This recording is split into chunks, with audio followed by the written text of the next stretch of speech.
আসসালামু আলাইকুম। আপনারা কেমন আছেন বন্ধুরা? আমরা তো সকাল সকাল ঘুম থেকে উঠে ডাক্তারের কাছে গিয়েছিলাম। এর আগে ডাক্তার দেখাইছিলাম, তো ডাক্তার টেস্ট করতে দিয়েছিল। আজকে সে টেস্ট করতে গিয়েছিলাম। প্রিয়াঙ্কা একটু অসুস্থ ছিল, তো এই জন্য আমরা টেস্ট করাতে গিয়েছিলাম। 7 রকমের রক্তের টেস্ট, তারপরে ইউরিন টেস্ট করতে দিছে, আর হচ্ছে এক্স রে করতে দিছে। এই জন্য আমরা গিয়েছিলাম। তো হসপিটালে গিয়ে আজকে শুক্রবারে একদমই ফাঁকা। গেলাম না, কাজ হয়ে গেল।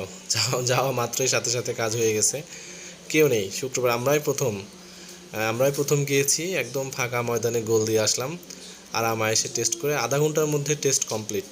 তো রিপোর্ট আজকে আমরা পাবো না, এই রিপোর্ট পাবো হচ্ছে আমরা আগামীকাল রিপোর্ট পেয়ে আবার ডাক্তারকে দেখাইতে হবে। ডাক্তারকে দেখায় তারপরে ডাক্তার প্রেসক্রিপশন করবে।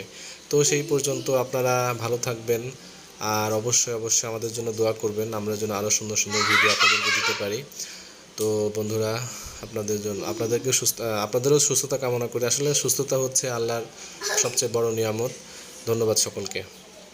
আসসালামু আলাইকুম। তো আমরা ডাক্তারের কাছে গিয়েছিলাম টেস্ট করাইতে, বাসায় মাত্রই চলে আসছি। সকাল সকাল গেছেই তো একদম সকাল সকালে, সকাল হয়ে যায়। সকাল 8টার সময় গেছিলাম। একদম ফাঁকা আজকে শুক্রবার। তো ইনশাল্লাহ রিপোর্ট আগামীকাল পাবো। তার সে পর্যন্ত আপনারা ভালো থাকবেন। আল্লাহ হাফেজ। আল্লাহ হাফিজ।